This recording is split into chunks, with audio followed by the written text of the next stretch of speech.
Bismillahirrahmanirrahim.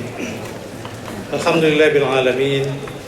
Wassalatu wassalamu ala asrafil anbiya'i wal mursalin Sayyidina Muhammad wa ala alihi wa sahbihi ajma'in.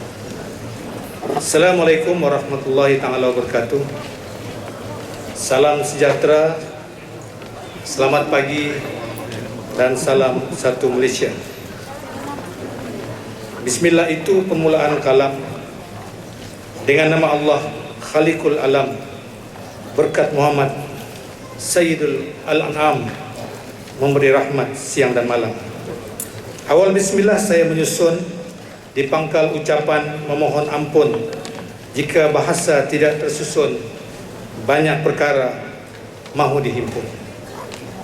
Yang berhormat Datuk Haji Ahmad Haji Maslan, Timbalan Menteri di Jabatan Perdana Menteri, merangkap Ketua Penerangan UMNO Malaysia, juga pengurusi Biro Publicity Penerangan Barisan Nasional Pusat, ahli-ahli yang berhormat, ahli-ahli Parlimen, Dewan Undangan Negeri, adun-adun, yang berhormat Datuk Taufik Abu Bakar Ketingan, Pembantu Menteri Kewangan, yang berhormat ahli-ahli yang berhormat, yang Berusaha Datuk Setiausaha Persekutuan Datuk Ghazali Ahmad, Datuk Mira Hasanal Setiausaha Tetap Kementerian Kewangan, Datuk Profesor Madya Dr. Kasim, Timbalan Naib Chancellor Universiti Malaysia Sabah, pengarah-pengarah, ketua-ketua Jabatan Persekutuan dan Negeri, badan-badan beruniform, guru-guru, pimpinan UMNO, pimpinan Barisan Nasional, NGOs, para belia, tuan-tuan dan puan-puan dimati sekalian. Mengawali ucapan di hadapan datuk-datuk, tuan-tuan yang mulia ini, marilah kita sama-sama memanjatkan syukur kepada Allah Subhanahu wa taala kerana atas rahmatnya dan keizinannya kita sama-sama dianugerahkan kesihatan dapat berkumpul pada pagi yang indah lagi permai ini. Sempena dengan Majlis Penerangan Perdana Peringkat Negeri Sabah, saya bagi pihak Majlis Penerangan Perdana Peringkat Negeri Sabah yang akan disempurnakan oleh penangguhannya oleh Yang Amat Berhormat Timbalan Perdana Menteri pada petang ini, mengucapkan selamat datang ke Dewan UMS pada pagi ini. Selaku Esko Penerangan Negeri mewakili Biro Publicity Penerangan Barisan Nasional serta jawatan kuasa pelaksana program ini, pertama sekali saya ingin merakamkan penghargaan dan terima kasih kepada semua pihak yang terlibat menjayakan program ini yang cukup bermakna.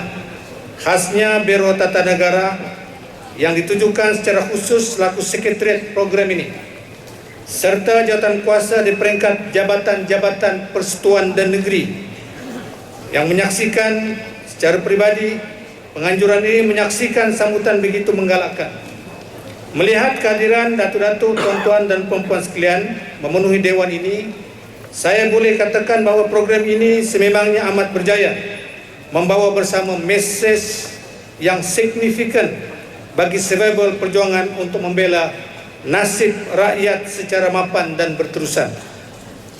Sebelum pergi jauh, saya turut mengambil peluang ini mengalu-alukan kehadiran Yang Berhormat Datuk Haji Ahmad Maslan, Timbalan Menteri di Jabatan Perdana Menteri, merangkap Ketua Penerangan UMNO dan pengurusi Biro Publicity Penerangan Barisan Nasional, selaku orang penting yang banyak memberi sokongan, dukungan dan bantuan bagi menjayakan program yang besar seumpama ini.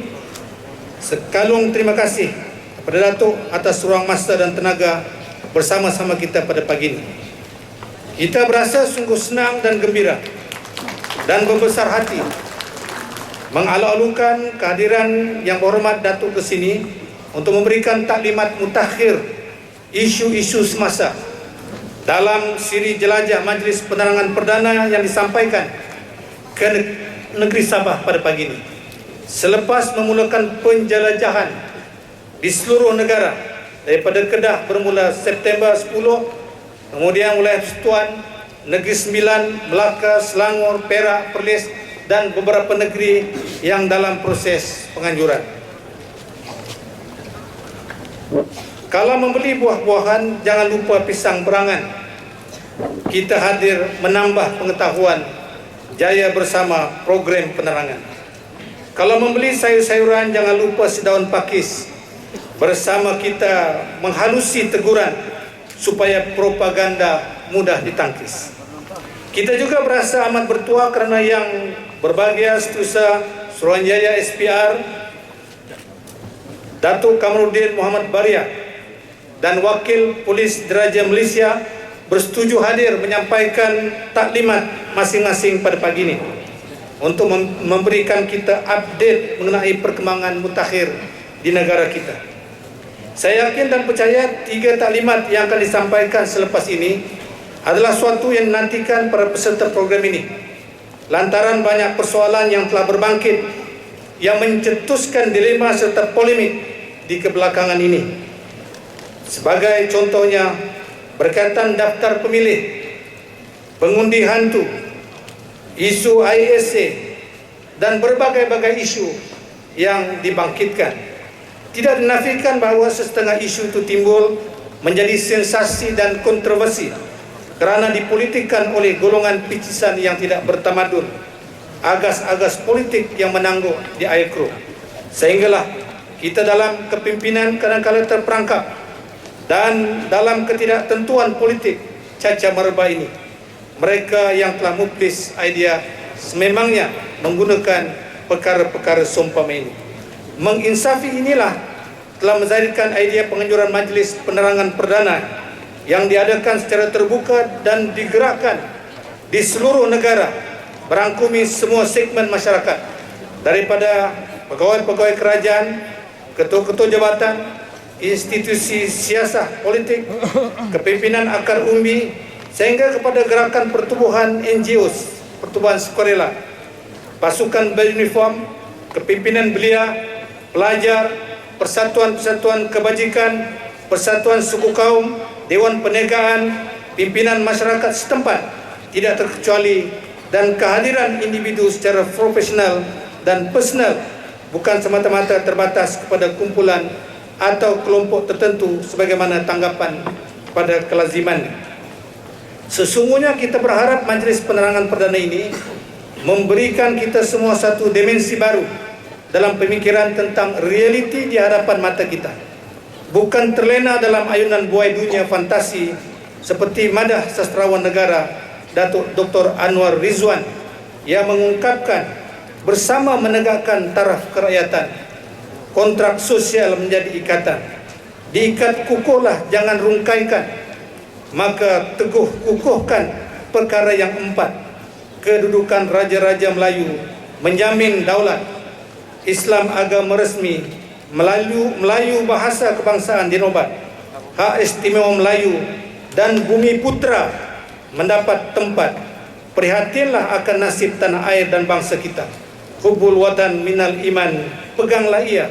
Berhujahlah Melayu baru dengan akal dan fakta, bukan zahirkan rasa dan emosi semata-mata. Namun bertimbang rasalah kepada taulan pelbagai bangsa, jiran dan kenalan. Pada zamannya Nabi telah tunjukkan Islam menjamin indahnya perpaduan. Hadirin sekalian, sebagaimana tema pertemuan ini, Majlis Penerangan Perdana, tentunya ia membawa harapan yang besar, apatah lagi dalam keadaan sosiopolitik dan persekitaran kita pada hari ini. Program ini bersifat dua hala. Sebenarnya selain memberi kefahaman mengenai dasar kerajaan, kita juga berharap mendapat maklum balas secara terus daripada para peserta yang mewakili semua peringkat akar umbi.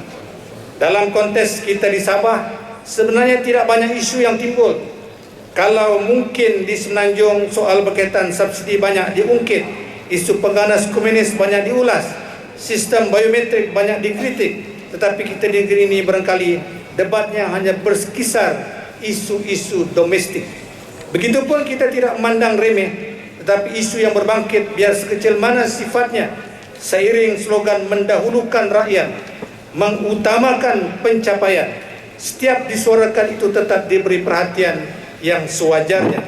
Sebagai kerajaan yang prihatin dari rakyat demi rakyat dan untuk rakyat, kita bersedia mengakui kelemahan dan menerima teguran, kemudian memperbaikinya. Pengalaman masa lampau dan sejarah yang meruntuhkan tamadun di pelbagai tempat serta dunia menjadi iktibar yang sangat bermakna bagi suatu pengajaran, khususnya yang menginsafkan. Oleh demikian, sesuailah dan bertepatanlah program ini diadakan ketika kita semua bersedia menanti paluan gendang. Mungkin kita dengar gendang pilihan raya yang akan menjelang. Bagi ketua-ketua jabatan persekutuan dan negeri, para pegawai kerajaan dan pejabat awam umumnya adalah penting bagi mereka memahami isu-isu semasa, menentukan ia sesuai dan serasi dengan aspirasi masyarakat. Kefahaman itu penting supaya mudah menyaring serangan manipulasi daripada perkara-perkara yang digunakan oleh pihak yang tidak bertanggung jawab sebagai wadah perjuangan mereka, termasuk media alternatif untuk sengaja memusingkan fakta-fakta yang tidak betul. Saya rasa semua kita berada di sini bersetuju bahawa negeri Sabah kita berada di landasan yang kukuh di bawah naungan pimpinan yang amat berhormat Ketua Menteri Datuk Seri Panglima Musa Haji Aman. Perpaduan rakyat begitu kental dan sangat utuh, manakala politik stabil dan makmur dan infrastruktur pesat membangun. Hasilnya ekonomi terus berkembang, pelaburan asing bertambah, JLC mencatat keuntungan besar, reserve negeri mencecah 3 bilion dan projek-projek mega tumbuh di seluruh negeri. Dari projek Petronas sebagai contohnya, Kimanis dan Sipitang yang mencecah 7 bilion. Kemudian kluster POIC Ladatu. Tidak terkecuali pembangunan di bandar-bandar di kota yang berjaya menjadi pemangkin kepada pembangunan dan kemajuan pelancongan sebagai industri negeri. Apakah asas kejayaan semua ini? Tentunya terhasil daripada kepimpinan negeri yang ada visi, perpaduan rakyat yang cukup kental biarpun berlainan latar belakang dan fahaman, yang menjadi simbol keunikan perpaduan dalam kepelbagaian di Sabah, yang bukan jadi penghalang tetapi sebaliknya menjadi pemangkin kepada kemajuan yang beriringan bagi mencapai matlamat menjadikan Malaysia negara maju kawasan 2020. Ini adalah hasil manfaat di bawah teraju pimpinan negeri kita yang mengemudi pimpinan negeri mengurus ekonomi dengan penuh bijaksana sehingga membolehkan Kementerian Kewangan Negeri Sabah diiktiraf yang terbaik dalam sistem pengauditan negara kita pada hari ini.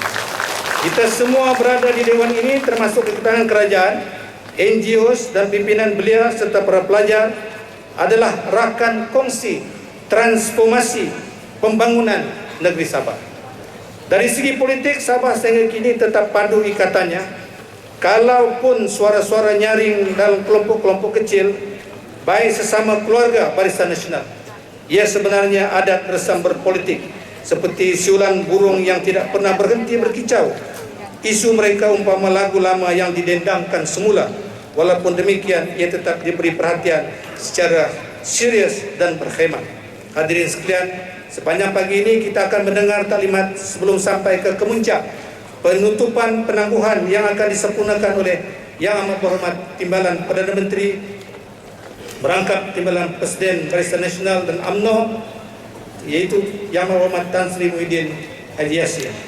Justru saya awal-awal lagi mengambil kesempatan untuk mengalurkan kehadiran Yang Amat Berhormat Timbalan Perdana Menteri ke majlis ini selaku Esko Penerangan dan wakil Biro Publicity Penerangan Barisan Nasional serta jawatan kuasa pelaksana. Saya merakamkan penghargaan studi atas kesediaan Yang Amat Berhormat Tan Sri Timbalan Perdana Menteri menerima undangan menyempurnakan peresmian penangguhan program ini. Sesungguhnya kehadiran Yang Amat Berhormat Timbalan Perdana Menteri sebenarnya dinanti-nantikan akan memberikan suntikan semangat kepada kita semua.